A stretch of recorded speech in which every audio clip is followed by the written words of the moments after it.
Hi friends, welcome to our channel. Latest episode చాలా ఇంట్రెస్టింగ్గా సాగబోతుంది. జ్ఞానాంబ జానకి దగ్గర ఉన్న డిగ్రీ సర్టిఫికేట్స్ని వెనక్కి తీసేసుకుంటుంది, తన దగ్గర ఉంచుకుంటుంది. అదే సమయంలో రామ వచ్చి ఈ సమయంలో ఇక్కడ ఏం చేస్తున్నారమ్మా అని చెప్పేసి అనగానే జానకి చెప్తుంది, ఏవండి ఉదయం ఇంటికి ఎస్ఐ గారు వచ్చి నా ఐపీఎస్ గురించి మాట్లాడారు కదా, అత్తయ్య గారు కూడా అదే విషయం మీద మాట్లాడుతున్నారు, ఇంతలో మీరే ఇక్కడికి వచ్చారు అని జానకి అంటుంది. అవునా అమ్మా, నువ్వు ఏం నిర్ణయం తీసుకుంటున్నావు అని చెప్పేసి రామ అడుగుతాడు. అప్పుడు జానకి, అత్తయ్య గారు నా ఐపీఎస్ చదువు గురించి ఒప్పుకున్నారు రామగారు అని అనగానే, నాకు తెలుసమ్మా, నాకు తెలుసు, నీకు పిల్లల సంతోషం, పిల్లల భవిష్యత్తు, పిల్లల ఆనందమే కావాలమ్మా అని చెప్పేసి వాళ్ళ అమ్మ చేతిని తీసుకొని ముద్దు కూడా పెడతాడు రామ. కానీ జానకి ఊహించని విధంగా నాకే చదువుకోవటం ఇష్టం లేదు రామగారు అని చెప్పేసి అంటుంది. జానక్ గారు ఏం మాట్లాడుతున్నారండి మీరు అని రామ అడగంగానే, నాకు చదువుకోవడం ఇష్టం లేదు, ఈ విషయంలో నన్ను ఇక దయచేసి మీరు బలవంతం చెయ్యొద్దు అని చెప్పేసేసి ఇక జానకి లోపలికి వెళ్ళిపోతుంది.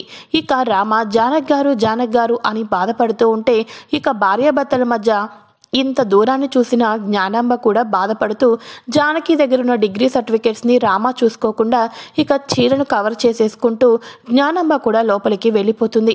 ఇక రామ, జానక్ గారు ఏ విషయమైనా సరే నాకు చెప్తారు, నన్ను మీరు బాగా అర్థం చేసుకుంటారు, మరి ఈ విషయం ఎందుకు నా దగ్గర దాస్తున్నారు, మీకు చదువుకోవడం ఇష్టం లేదేంటండి, అలా చెప్తున్నారేంటండి అని అనగానే, దయచేసి నన్ను వదిలేయండి, ఈ విషయాన్ని ఇక్కడితో ఆపేయండి అని చెప్పేసి అనగానే ఇక ఉదయం అవుతుంది. ఉదయం అవ్వంగానే జ్ఞానాంబ పంతులు గారిని ఇంటికి పిలిపిస్తుంది. పంతులు గారికి, మొన్నటికి మొన్న నా కొడుకు బండికి ఎవరో బాంబు పెట్టారు, పెద్ద ప్రమాదం నుంచి తప్పించుకున్నారు, మా కోడలు కూడా బస్సు ప్రమాదం నుంచి తప్పించుకుంది, ఏదైనా శాంతి పూజ ఉంటే చెప్పండి పంతులు గారు అని చెప్పేసి అనటంతో, ఇక మీ కులదైవారాధన మర్చిపోయారమ్మా మీరు, సంవత్సరానికి ఒకసారైనా సరే మీరు మీ కులదైవారాధన చెయ్యాలి కదా, రేపే మంచి రోజు, మీ కోడల్ని కొడుకుని కులదైవారాధనకి ఊరికి పంపించండి, ఒక రోజంతా అక్కడ నిద్ర చేసి పూజ చేసుకొని రమ్మనండి, ఇక మీకు ఎటువంటి దోషాలు ఉండవు అని చెప్పేసి అనగానే ఇక జానకి రామాలు ఇద్దరు కూడా ఊరు వెళ్దామని బయలుదేరుతారు. అయితే ఇక రామము ఒక బ్యాగ్ తీసుకొచ్చి తన డ్రెస్సులన్నీ పెట్టుకుంటూ ఉంటే అక్కడ రామాని చూసిన జానకి అంటుంది, ఏవండి రామగారు, ఇద్దరికి ఒక బ్యాగ్ సరిపోతుంది, ఇద్దరికి వేరు వేరు బ్యాగులు ఎందుకు చెప్పండి అని అనగానే, ఇద్దరి ఆలోచనలు వేరు అవుతున్నప్పుడు ఇద్దరు బ్యాగులు ఏమైతే ఏంటి చెప్పండి అని చెప్పేసేసి రామ అంటాడు. అయ్యో నన్ను అర్థం చేసుకోండి, ఇప్పుడు 2 బ్యాగులు ఎందుకండి అని చెప్పేసి అంటూ ఉంటుంది జానకి. ఈ లోపల అక్కడికి జ్ఞానాంబ వస్తుంది. జ్ఞానాంబ వచ్చి ఒక్కసారిగా ఇద్దరు బ్యాగుల్ని చూసి షాక్ అయిపోతుంది. మీరు ఉండేది అక్కడ ఒక రోజుకి 2 బ్యాగులు ఎందుకు రామా అని అనగానే, పర్వాలేదమ్మా, ఎవరి నిర్ణయాలు వాళ్ళయి, ఎవరి ఆలోచనలు వారియి అని చెప్పేసి అనగానే ఇక జ్ఞానాంబ మౌనంగా ఉండిపోతుంది. అమ్మ జానకి, ఇది ఇక ముడుపు కట్టాను, నీ చేత్తో ముడుపు ఆ హుండీలో వేసేయమ్మా, కులదైవారాధన ముడిపిది మర్చిపోవద్దు అని అనగానే, అలానే అత్తయ్య గారు అని చెప్పేసి అనగానే ఇక సరే అయితే త్వరగా బయలుదేరండి, మళ్ళీ ఆలస్యం అవుతుంది అని చెప్పేసి అనగానే ఇక జానకి రామలు ఇద్దరు కూడా కులదైవారాధనకి ఇక వాళ్ళ సొంత ఊరు వెళ్తారు. ఇక అక్కడ గుడిలోనే ఒక రోజంతా నిద్రపోవాలని, గుడిలోనే పూజలు చేయాలని చెప్పడంతో ఇక అక్కడికి వెళ్తారు. ఇల్లు విన్న తర్వాత రామ మాత్రం జానకితో మౌనంగానే ఉంటాడు. అప్పుడు జానకి అంటుంది, రామగారు, నన్ను మీరు ఇదేనా అర్థం చేసుకున్నది అని అంటూ ఉంటే, నా బాధ ఒకటేనండి, నా శ్వాసే మీ శ్వాసలాగా, మీ శ్వాసే నా శ్వాసలాగా మనం బ్రతుకుతున్నాము, మీ కోరిక నా కోరిక, ఇద్దరి కోరికలు ఒకటే, మనం ఇద్దరు 2 శరీరాలు వేరైనా మన ప్రాణం మాత్రం ఒకటే, అది మీకు తెలుసు నాకు తెలుసు, కానీ ఇంతకాలం ఎంతో దొంగతనంగా కోచింగ్ క్లాస్కి వెళ్తూ చదువుని ప్రేమిస్తున్న మీరు ఇలా ఏంటండి, ఇలా ఏంటి, అమ్మే ఒప్పుకుంది కదా, అలాంటప్పుడు మీరు ఎందుకు ఒప్పుకోవటం లేదు అని అంటూ ఉంటే, రామగారు, మీ భార్య మీతో ఏది ఏనాడు చెప్పకుండా ఉండదు, కానీ ఈ విషయం నేను ఇలా ఆలోచించి ఇలాంటి ఊహించని నిర్ణయం తీసుకున్నానంటే ఎక్కడో ఏదో జరిగింది అని చెప్పేసి దయచేసి అర్థం చేసుకోండి అని అంటూ ఉంటే, అదేదో నాకు చెప్పండి, నేను మిమ్మల్ని సాల్వ్ చేయడానికి ఉంటాను కదా అని అంటూ ఉంటాడు. నేను చెప్పేది అయితే మీకు అప్పుడే చెప్పేసేదాన్ని, ఇప్పటిదాకా ఎందుకు చెప్పకుండా ఉంటా అని చెప్పండి అని చెప్పేసి అనగానే, లేదు జానక్ గారు, ఎంతమంది ఎన్ని చెప్పినా, మీరు ఎన్ని మాటలన్నా, మీరు చదువుకోవాలి, మీ అమ్మానాల కల నెరవేరాలి, మీరు ఐపీఎస్ అవ్వాలి, మీ ఒంటి మీద కాకి బట్టలు చూడాలి అని చెప్పేసి రామ అనగానే ఒక్కసారిగా గుడిలో గంటలు కొడుతూ ఉంటారు. చూసారా, నా బాధను ఆ దేవుడు కూడా విన్నాడు, తప్పకుండా నా కోరిక నెరవేరుతుంది, మీరు ఐపీఎస్ అవుతారు జానక్ గారు అని చెప్పేసి అనగానే జానకి నవ్వుకుంటూ ఉంటుంది. ఈ లోపల పక్కన చాలామంది ఇక నిప్పుల మీద తొక్కుతూ ఉంటారు. ఇక అక్కడ ఆళ్ళ చెప్పుకుంటూ ఉంటారు, ఈ నిప్పుల గుండం చాలా మహిమగలది. ఇక్కడ మనసులో కోరికను గనక అనుకొని ఈ నిప్పుల గుండం తొక్కినట్లు అయితే తప్పకుండా మన కోరిక నెరవేరుతుంది అని చెప్పేసి ఆడవాళ్ళు మాట్లాడుకున్నది వింటారు. ఒక్కసారిగా రామ లెగుస్తాడు. లేచి, అమ్మ, నేను నా భార్య కలను నెరవేర్చాలనుకుంటున్నాను. నా భార్య ఐపీఎస్ కావాలి కాబట్టి నేను కూడా నిప్పుల గుండం తొక్కుతున్నాను. నా భార్య ఐపీఎస్ అవ్వాలి అని చెప్పేసి ఇక రామ కూడా నిప్పుల గుండం దగ్గరికి వెళ్తూ ఉంటే, ఏవండి రామాగారు, వద్దండి, దయచేసి నా మాట వినండి అని అంటూ ఉంటే, పర్వాలేదు జానకి గారు, మీకోసం ఈ నిప్పుల గుండం ఏంటి, ఇక ఎక్కడికి వెళ్ళమన్నా వెళ్తాను, అలాంటిది ఈ నిప్పుల గుండం తొక్కలేనా చెప్పండి అని చెప్పేసి ఇక రామ కూడా జానకి ఐపీఎస్ అవ్వాలి, జానకి కల నెరవేరాలి అని చెప్పేసి నిప్పుల గుండాన్ని 3 సార్లు తొక్కుతూ ఉంటాడు. ఇది చూసిన జానకి గుండెలు పిండేసినట్టు బాధపడుతూ ఉంటుంది. నన్ను క్షమించండి అత్తయ్య గారు, మీ సంతోషం కోసం, మీ జీవితం బాగుండాలి అని చెప్పేసి అటువంటి నిర్ణయం తీసుకున్నారు. ఇక ఆ నిందను నేను నా నెత్తి మీద వేసుకున్నాను. ఈ నిజం మీతో చెప్పలేకపోతున్నాను. మీరేమో నిప్పుల గుండాలు తొక్కుతున్నారు అని చెప్పేసి ఇక వీళ్ళంతా కూడా జానకి అంతా బాధపడుతూ ఉంటుంది. ఇక రామాని పక్కకు తీసుకుని వచ్చిన తర్వాత ఇక రామ కాళ్ళకు క్రీమ్ కూడా రాస్తుంది. తగ్గిపోతుందండి, ఆ అమ్మవారు మనకి ఇటువంటి నొప్పులు ఏమీ ఉంచదు.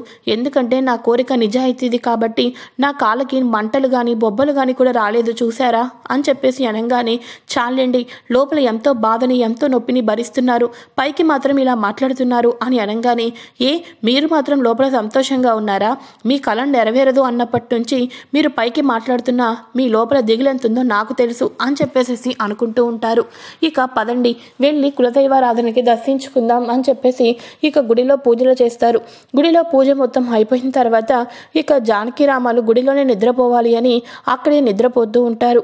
అప్పుడు రామ అంటాడు, జానకి గారు, మీ కల నెరవేరుతుందండి. ఈ పంటంలో ప్రాణం ఉండంగా మీ కళని నేను ఆస్వాదం అయిపోయేటట్టు చేయను. మీ కళ కలగానే మిగిలిపోతుంది అంటే ఈ రాముడు భరించలేడు. మీ కళ, మీ కోరిక నిజమవ్వాలి అని చెప్పేసి రామ జానకిలు గుళ్ళోనే నిద్రపోతూ ఉంటారు. అయితే ఇదిలా ఉండగా అక్కడ జ్ఞానాంబ కూడా నిద్రపోతూ ఉంటుంది. ఇలా జ్ఞానాంబ నిద్రపోతూ ఉండగా ఒక్కసారిగా జ్ఞానాంబకు తన అంతరాత్మలు ప్రశ్నించడం స్టార్ట్ చేస్తాయి. జానకి లాంటి రూపమే జానకి ఎదురుగా వచ్చి కూర్చొని మాట్లాడుతూ ఉంటుంది. ఓహో జ్ఞానాంబ, సంతోషంగా నిద్రపోతున్నట్టున్నావే అని చెప్పేసి అనగానే, ఏంటి సంతోషంగానే నిద్రపోతున్నాను, అసలు నువ్వెవరు అని అనగానే, నీ మనసుని, నీ అంతరాత్మని అని చెప్పేసి జ్ఞానాంబ అంతరాత్మ మాట్లాడుతూ ఉంటుంది.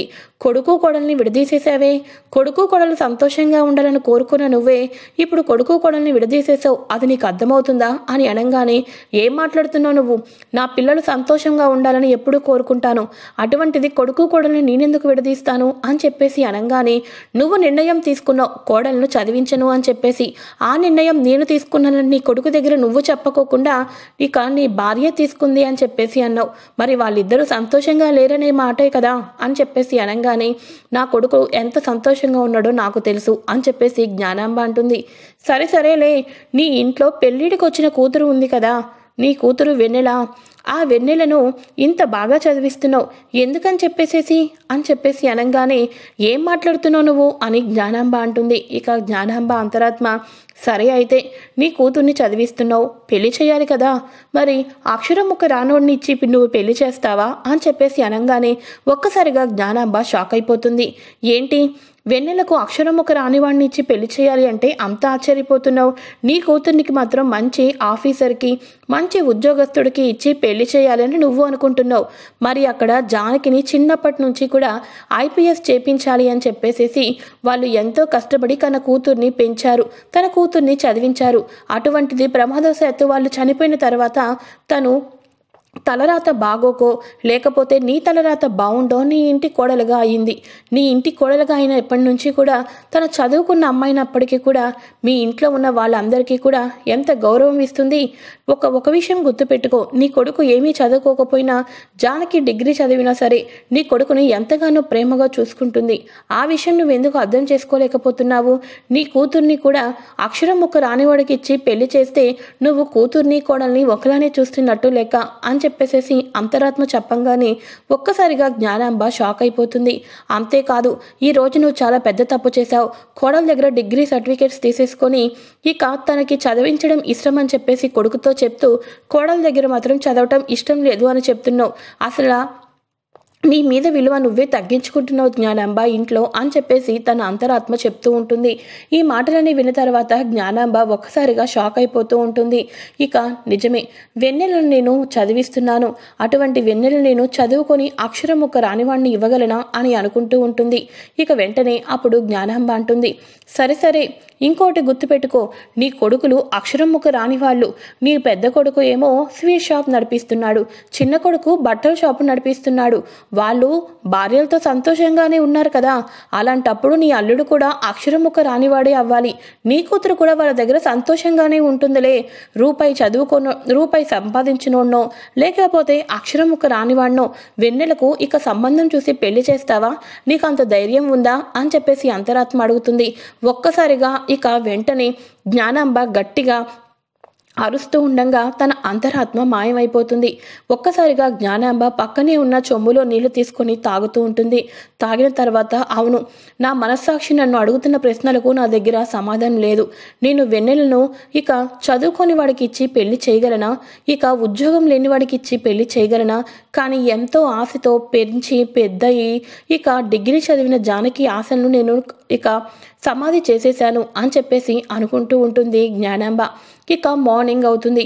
మార్నింగ్ అవ్వంగానే ఇక మల్లిక వెన్నెలతో, ఏంటమ్మా వెన్నెల, మీ వదిన లేకపోయేసరికి నీ మొహం చిన్నబోయింది అని అంటూ ఉంటే, అదేం లేదు వదిన, నాకు అందరూ ఒకటే అని అనగానే, అందరూ ఒకటే ఎలా అవుతారమ్మా?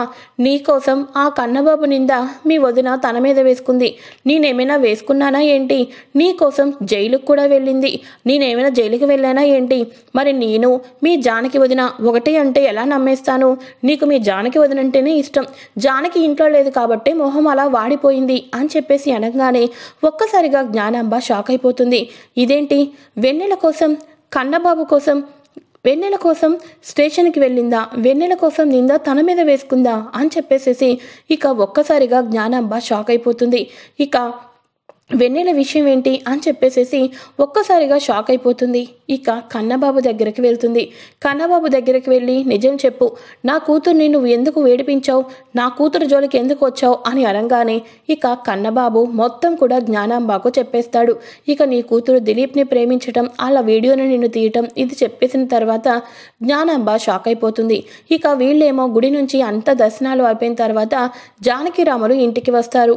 ఇంటికి వచ్చిన జానకిరాములకు సడన్ సర్ప్రైజ్ ఇస్తుంది జ్ఞానాంబ. అది ఏంటి అంటే, తీసుకున్న డిగ్రీ సర్టిఫికెట్లను మళ్ళీ జ్ఞానాంబ జానకి చేతిలోనే పెట్టేస్తుంది. ఇక పెట్టేసేసి, రేపు ఉదయాన్నే మన ఇంటికి పోలీస్ వాళ్ళు వస్తారు అని అనగానే, ఎందుకమ్మా అని అంటాడు రామ. ఎందుకు అన్నది రేపు ఉదయం తెలుస్తుంది అని చెప్పేసేసి ఇక జ్ఞానాంబ లోపలికి వెళ్ళిపోతుంది. ఎందుకు అంటే, పోలీస్ వాళ్లకు తన కోడలు చదువుకోవడానికి ఒప్పుకున్నాను అని జ్ఞానాంబ ఫోన్ చేసి చెప్తుంది కాబట్టి. ఎందుకు అంటే, ఇక కూతురు ఇంటి గౌరవ ప్రతిష్టలను పక్కన పెట్టేసేసి ఎవరినో ప్రేమించింది, నా పెంపకాన్నే అవమానించింది, కానీ నా కోడలు మాత్రం తూచా చెప్పకుండా నేను ఏం చేస్తే నా అడుగుజాడల్లోనే ఉంటుంది, నా ఇంటి గౌరవ ప్రతిష్టలు పెంచుతుంది, నా కూతురు కన్నా నా కోడలే గొప్ప అని చెప్పేసి తెలుసుకున్న జ్ఞానాంబ ఇక జానకి చదివించడానికి ఒప్పుకున్నాను అని చెప్పకోకుండా పోలీస్ వాళ్ళని ఇంటికి పిలిపించి సర్ప్రైజ్ ఇద్దామని అనుకుంటుంది. ఇది ఫ్రెండ్స్ లేటెస్ట్ ఎపిసోడ్. ఈ వీడియో కనుక మీకు నచ్చినట్లయితే లైక్ చేయండి, షేర్ చేయండి.